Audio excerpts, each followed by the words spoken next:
नमस्कार दोस्तों, welcome to my channel social Seva. आज हम बात करेंगे बैंक अकाउंट्स के बारे में कि सेविंग अकाउंट क्या होता है और करंट अकाउंट क्या होता है। देखिए, बैंक के द्वारा आपको कुछ फैसिलिटी प्रोवाइड की जाती हैं जो कि आपको अलग अलग अकाउंट होल्डर को उसी के हिसाब से उसको फैसिलिटी दी जाती हैं। तो आज हम बात करेंगे सेविंग अकाउंट के बारे में और करंट अकाउंट के बारे में। अगर आप अकाउंट खुलवाने जा रहे हैं तो उससे पहले एक बारी करंट अकाउंट और सेविंग अकाउंट के बारे में जान लीजिए। तो आइए दोस्तों शुरू करते हैं। सबसे पहले हम डिस्कस करेंगे सेविंग अकाउंट के बारे में। देखिए, सेविंग अकाउंट जो आपका होता है वो बचत खाता होता है। उसमें आप अपनी कमाई की बचत कर सकते हैं, थोड़ा पैसा भी जमा कर सकते हैं। उसमें थोड़ा थोड़ा करके आप पैसा जमा कर सकते हैं और थोड़ा थोड़ा करके पैसा निकाल सकते हैं। इस प्रकार से सेविंग अकाउंट में आप अपनी बचत कर सकते हैं। सेविंग अकाउंट के अंदर आप जैसे कहीं पे सर्विस करते हैं, कहीं पे नौकरी करते हैं, कोई जॉब करते हैं, तो सेविंग अकाउंट के अंदर आपकी सैलरी भी जा सकती है। ठीक है, सेविंग अकाउंट आपका ज्वाइंट अकाउंट हो सकता है, आपकी फैमिली के साथ में हो सकता है, आपका परिवार के मेंबर के साथ में हो सकता है। सेविंग अकाउंट में कुछ मिनिमम बैलेंस की लिमिट होती है। अगर आप उससे कम बैलेंस रखते हैं तो आप पे कुछ बैंक के द्वारा चार्ज लिया जाता है।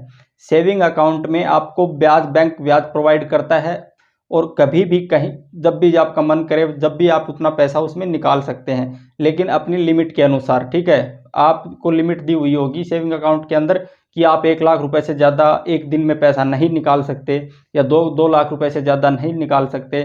देखिए, सेविंग अकाउंट के अंदर आप अपनी लिमिट फिक्स करवा सकते हैं कि मेरे पैसे दिन में इतने से ज़्यादा नहीं निकलने चाहिए। अगर आप अपनी सेविंग अकाउंट में लिमिट फिक्स करवा देते हैं, जैसे कि आप एटीएम से पैसे निकालते हैं और आपने बैंक के अंदर अपनी लिमिट फिक्स करवाई हुई है कि मैं तो 20,000 रुपये से ऊपर पैसे दिन में मेरे एटीएम से नहीं निकलने चाहिए, तो सेविंग अकाउंट जिसका है वो व्यक्ति 20,000 रुपये से ज़्यादा एटीएम से पैसे नहीं निकाल सकता। आप अपनी लिमिट को बढ़वा सकते हैं, ये आपको सेविंग अकाउंट में फैसिलिटी मिलती है। ठीक है, इस प्रकार सेविंग अकाउंट में और भी बहुत सारी फैसिलिटी दी जाती हैं। चलिए अब बात कर लेते हैं करंट अकाउंट के बारे में। करंट अकाउंट क्या होता है? देखिए, ये पर्सनल अकाउंट नहीं होता किसी व्यक्ति का। अगर कोई चाहे कि मेरा पर्सनल अकाउंट हो जाए, पर्सनल अकाउंट नहीं होगा, ये बिजनेस पर्पज़ के लिए अकाउंट होगा। ठीक है, कोई भी व्यक्ति उसका अगर अकाउंट खुलेगा तो उसका बिजनेस पर्पज़ के लिए अकाउंट होता है, पर्सनल तो सेविंग अकाउंट होता है।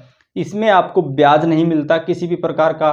ठीक है, इसमें आप रेगुलर ट्रांजैक्शन कर सकते हैं। माना कि आपने अभी 10 लाख रुपए अकाउंट में जमा करवाए और 1 घंटे बाद ही आपको ज़रूरत पड़ेगी कि मुझे तो 12 लाख रुपए निकलवाने हैं।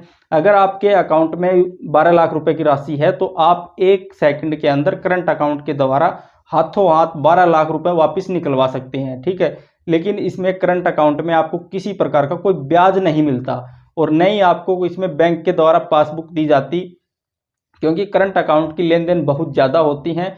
तो बैंक करंट अकाउंट वाले पर्सन को पासबुक नहीं देता है, आप उसकी स्टेटमेंट निकलवा सकते हैं। ठीक है, करंट अकाउंट में कभी भी आपकी सैलरी नहीं आएगी। माना कि आप कहीं जॉब करते हैं, कहीं कोई सर्विस करते हैं, कोई नौकरी करते हैं, तो करंट अकाउंट में आपकी सैलरी नहीं जा सकती। सेविंग अकाउंट में सैलरी जा सकती है। करंट अकाउंट में आपको किसी प्रकार का कोई ब्याज नहीं मिलता।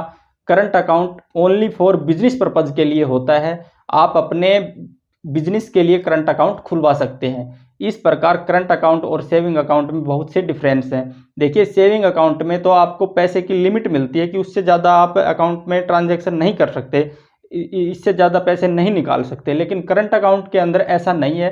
करंट अकाउंट में माना कि आपने जितना रुपये जमा करवाया उतना ही रुपया हाथों हाथ आप वापस निकलवा सकते हैं। इस प्रकार करंट अकाउंट और सेविंग अकाउंट में आपको बहुत से बेनिफिट मिलते हैं। तो दोस्तों, इस प्रकार की अगर आप वीडियो देखना चाहते हैं तो प्लीज़ चैनल को सब्सक्राइब कर लीजिए। अगर आपको अगली वीडियो देखनी है तो आपने हमें अपना कीमती समय दिया, इसके लिए थैंक यू।